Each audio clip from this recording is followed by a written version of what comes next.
Hey, welcome to Papa's Workshop. Today is day 2 of making my segmented bowl, and today we're putting all of the rings together. And this is a little bit tedious, but it's still a lot of fun. And I've got a little surprise at the end of the video if you stick around. So let's get started.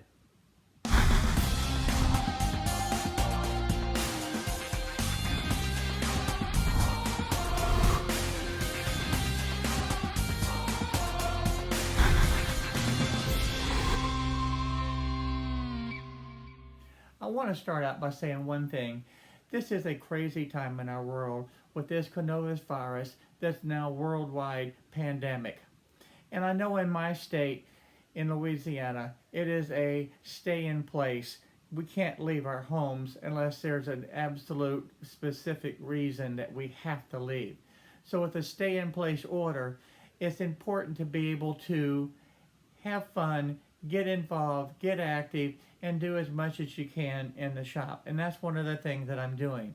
And I know in many parts of the country, in New York, California, Washington, and other places as well, you're under these orders to be able to stay in place. Well, I hope that you can spend time with me in my shop. I want to be able to put out the videos every single day to kind of keep things light and airy, have a little fun, and it's getting to be a challenge because all I'm doing is using scraps in the shop to be able to make these different projects. After all, I can't go out and buy new materials. So we're going to have fun doing this. We're all going to get through this together and come out on the other side much stronger. So thanks for watching the video and enjoy this one today.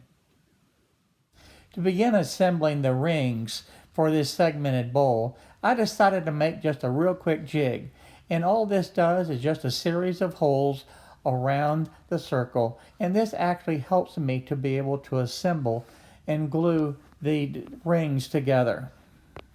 Now I've got all the different rings laid out. Some of them I've already glued together.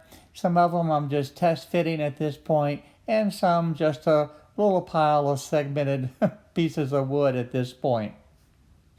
And this is the tedious part of being able to put a segmented bowl together. Because the first thing you have to do is clean up all the different pieces and make sure that you don't have any little splinters of wood that could interfere with the whole layout. So you've got to sand all of the different sides and make sure that they're nice and clean and ready to be able to fit together. Now, not to bore you, I don't want to show all of these rings being sanded and put together like this, but it does give you an idea of the steps that need to take place. To be able to assemble the rings, you notice the rubber band is on the outside and the nails are holding it in place.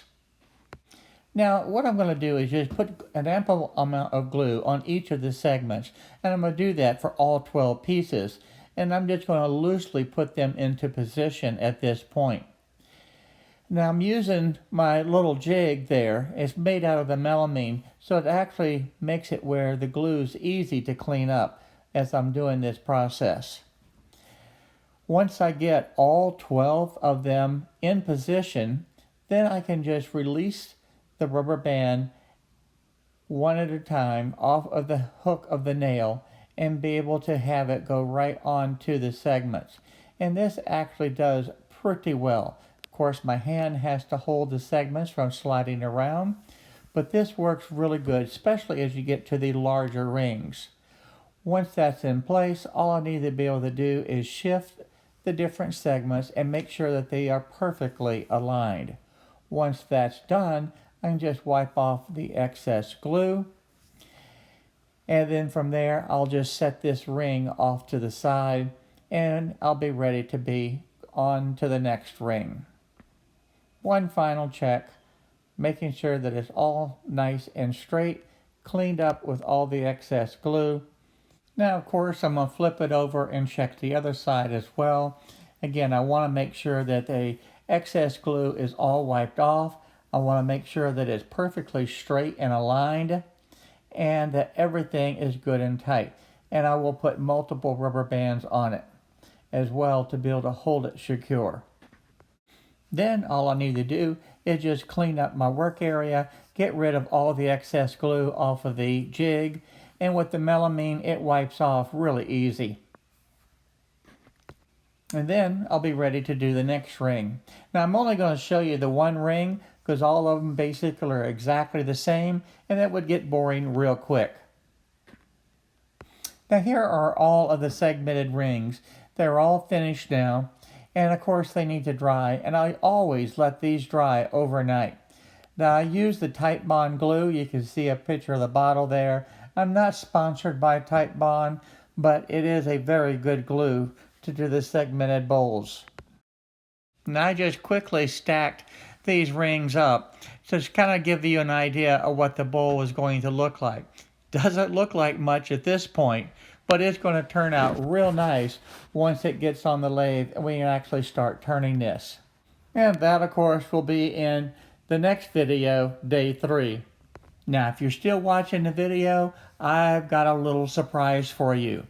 If you look closely at the rings stacked up, if you count them, there's actually 9 rings. And when I designed this bowl in the first video, I had 8 rings. I made a change. Let me show you what I did. I ended up changing and adding another ring right there at 1. So I'm going to call that 1A. But that's going to be 2 1/4 inches wide, and that outer board is going to be 1 3/4 inches. And the reason I did that is I went over and sketched, and I wanted more surface onto that bottom ring to be able to support this bowl. So this is how I changed the design and added that 1 extra ring. So now I have 9 rings instead of the 8. And this is a beautiful thing about being able to do the designs this way. You can make changes basically on the fly to be able to make your bowl better or just a different design, whatever you choose to be able to do. Now this is a yarn bowl, so balls of yarn must be able to go into this and be able to fit out. So who knows, I may change the design yet again.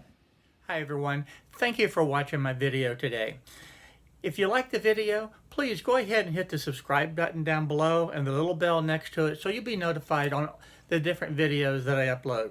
Also check out the videos over here to be able to stay up to date on the happenings in my shop. So again, thank you for watching my videos.